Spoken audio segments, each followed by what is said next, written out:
In the wake of the George Floyd killing, the U.S. Bank Foundation allocated $15 million to help address racial inequality within our footprint.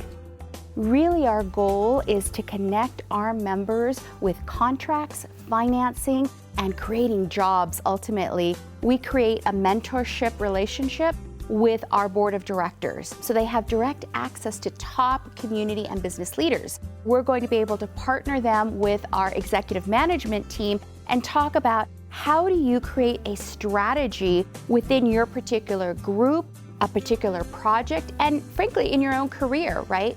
We have so many trainings and workshops that we have been hosting to be able to increase competency in different skill sets. Phenomenal thing, not only for the Chamber, not only for U.S. Bank, for the market as a whole. We really need more leaders of color that reflect the community that we live in.